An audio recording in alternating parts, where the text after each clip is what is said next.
மீனாவிற்கு முதல் ஆர்டர் கிடைத்திருப்பதால் குடும்பத்தில் இருப்பவர்கள் அனைவரும் பிரியாணி சமைத்து சந்தோஷத்தை கொண்டாடி வருகிறார்கள். இதனைத் தொடர்ந்து முத்து மற்றும் மீனா கோவிலுக்கு சென்று பூஜை பண்ணுகிறார்கள். அந்த நேரத்தில் பரிகாரத்தை செய்வதற்காக விஜயா, மனோஜ் மற்றும் ரோஹிணி வந்திருக்கிறார்கள். அதற்கு ஏற்ற மாதிரி விஜயா கையில் பூச்செடியை வைத்திருக்கிறார்.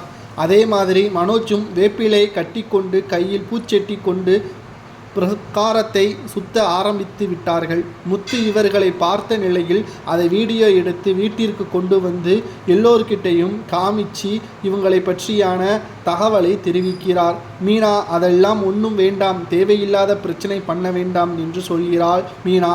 ஆனால் எதையும் காது கொடுத்து கேட்காமல் முத்து வீட்டிற்கு வந்ததும் அனைவரையும் ஹாலில் உட்கார வைத்துவிட்டு டிவியை ஆன் பண்ணி எடுத்த வீடியோவை போட்டு அனைவரையும் சாக்காக வைக்கிறார் முத்து.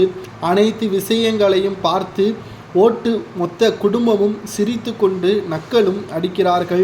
பிறகு மனோஜ் கடை முன்னாடி 3 முட்டை வைத்து செய்வினை செய்வார்கள். அதற்கு பரிகாரம் செய்யவில்லை என்றால் அம்மா உயிருக்கு ஆபத்தாகிவிடும், அத்துடன் என்னுடைய பிஸ்னஸும் நஷ்டமாகிவிடும், நான் நடுத்தெருவிற்குத்தான் நிற்க வேண்டும் என்று ஜோசியக்காரன் சொன்னான். இதனால்தான் நாங்கள் எல்லாம் இப்படி பண்ணோம் என்று மனோஜும் சொல்லியிருந்தாரு.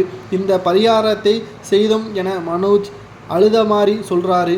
மனோஜ் இதை கேட்டு முத்து, நீ என்ன முட்டாளா என்று முத்துவும் கேட்குறாரு. சாமி பூஜை பண்ணுவதெல்லாம் நம்மளுடைய நம்பிக்கை, ஆனால் அதற்காக செய்வினை சூனியம் எல்லாத்தையும் நம்பிக்கொண்டு இருந்தால் நம் வாழ்க்கை வீணாகிவிடும் என்று அண்ணாமலையும் புத்திமதி சொல்கிறாள். ஆனால் விஜயா, நான் கூட முதலில் நம்பலை, ஆனால் அதற்கு ஏற்ற மாதிரி ஃபோன் கீழே விழுந்தது, எனக்கு கரண்ட் ஷாக் அடித்தது, எல்லாத்தையும் வைத்து பார்க்கும் பொழுது அது உண்மையாக இருக்குமோ என்று நினச்சி தான் இந்த பரிகாரத்தை பண்ணினேன் என்று விஜயாவும் சொல்கிறான். ஆனால் இவர்களை காமெடி பீஸாக இருந்தால் அனைவரும் சிரித்து கொண்டாடுகிறார்கள். அந்த நேரத்தில் மனோஜின் ஷோரூமி கடையில் வேலை பார்க்கும் ஊழியர் ஒருவர் வருகிறார். வந்ததும் ஷோரூம் சாவியை கேட்கிறார். பின்பு கடை வாசலில் வைக்கப்பட்ட முட்டை சூனிய முட்டை இல்லை. பக்கத்தில் இருக்கும் ஏடிஎம் மிஷினில் செக்யூரிட்டி வேலை பார்க்கும் ஒரு முதியவரின் பேரன் பண்ணின விஷயம் மலைக்கு நம் கடை முன்னாடி ஒதுங்கி இருக்கிறார்கள். அப்பொழுது அந்த செக்யூரிட்டியின் பேரன் அந்த முட்டையில் ஏதோ எழுதிட்டு மறந்து போய் வச்சிட்டு போயிட்டான். இன்று வந்த அதை கேட்கவும் அந்த ஊழியர் குடும்பத்தில் இருப்பவர்கள் முன் மனோஜிடம் சொல்கிறார். அதை கேட்டதும் ஒட்டுமொத்த பேரும் சிரித்து கொண்டு மனோஜை ஒரு காமெடி பீஸாக நினைத்து விட்டார்கள். பதில் சொல்ல முடியாமல் ரோஹிணி, விஜயா மற்றும் மனோஜ் திருட்டு மொழி முடித்து கொண்டு ரூமுக்குள் போகிறார்கள். அடுத்ததாக மீனா விஜயாவின் தோழி பார்வதி வீட்டிற்கு பூ கொடுக்க போகிறார். போன இடத்தில் உன்னை மாதிரி ரோஹிணியும் விஜயாவுக்கு ஒரு நல்ல மருமகளா இருக்கிறார் என்று சொல்லி வீட்டில் காணாமல் போன பணத்திற்கு ரோஹிணி தான் அவருடைய பணத்தை கொடுத்து பிரச்சனையை சரி செய்தார் என்ற உண்மையையும் பார்வதி போட்டு உடைத்து விடுகிறார். இதனால் மீனாவிற்கு சந்தேகம் வந்துவிட்டது. அந்த வகையில் தான் இந்த விஷயத்தை முத்துவிடம் சொல்லி எதற்காக ரோஹிணி பணத்தை கொடுக்க வேண்டும், ரோஹிணி அப்படிப்பட்ட ஆள் கிடையாது, என்ன விஷயம் என்று முத்துவிற்கு சந்தேகம் வந்துவிட்டது.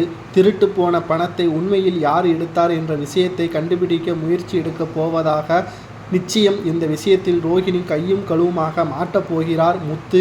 மீனாவின் மீது நம்பிக்கை வைத்து ஒட்டுமொத்த குடும்பமும் தற்பொழுது ரோஹிணியை சுற்றி வளைப்பதற்கான திட்டம் போட்டு கொண்டிருக்கிறார்கள்.